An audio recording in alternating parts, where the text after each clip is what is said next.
സ്നൈപ്പറാ സ്നൈപ്പറാ. പിന്നെ ആർക്ക് വിളിക്കുന്നത്? Hello hello, Aswathy അല്ലേ? അതെ. ഇത് 2024 ഡിസംബർ 1 അല്ലെങ്കിൽ ഓക്കെ.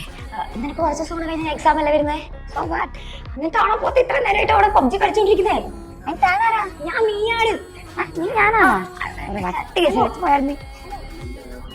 ഓ, എന്നെക്കൊണ്ട് ഞാൻ തന്നെ തോറ്റു. വെക്കല്ലേ. ഒരു കാര്യം കൂടി ഞാൻ പറഞ്ഞില്ല. ഞാനിപ്പോ പറഞ്ഞൊന്നും നിനക്ക് വിശ്വാസം വരില്ല. ഒരു കാര്യം ചെയ്യും. ഇപ്പൊ അവിടെ സമയം 4 മണിയല്ലേ? ഇപ്പൊ അച്ഛൻ്റെ നല്ലൊരു ആട്ടം നിൽക്കുമ്പോൾ കേൾക്കും. അത് കഴിഞ്ഞ് അച്ഛൻ തിരിച്ച് പോകുന്ന വഴിക്ക് റൂമിലെ ഫാൻ ഓഫ് ആക്കാൻ നോക്കുമ്പോൾ അച്ഛനെ ഷോക്ക് അടിക്കും ചെയ്യും. നീ ഇങ്ങനെ ഫോണിൽ കളിച്ചോണ്ടിരുന്നോട്ടാ. ആരാധന പ്ലസാ ഉപകാരമില്ല അവളെ കൊണ്ട്. ഇങ്ങനെ ഫാൻ ഇട്ട് വെച്ചോളൂ. പേടിക്കണ്ട. ഞാനിപ്പോ നിന്റെ ഫ്യൂച്ചറിൽ നിന്നാണ് വിളിക്കുന്നത്. നീ ഇങ്ങനെയാണ് പഠിക്കാൻ പോകുന്നതെന്നുണ്ടെങ്കിൽ നിനക്ക് എവിടെ എത്താൻ പോകുന്നില്ല. നിന്റെ ലൈഫ് മൊത്തം കൊഞ്ഞാട്ടേ പോകും. നിനക്ക് ഭാവിയിൽ ഒരു മണവാഞ്ചൻ ഭർത്താവും 3 പാട്ട പിള്ളേരുണ്ടാവും. എന്നിട്ട് അവരെയൊക്കെ നോക്കി തളർന്ന് നടുവെട്ടി ആകെപ്പാട് ആരും നോക്കാനില്ലാതെ മൊത്തത്തിൽ 3G ആയി പോകും നിന്റെ ലൈഫ്. പേടിപ്പോ എന്നാ ചെയ്യാ?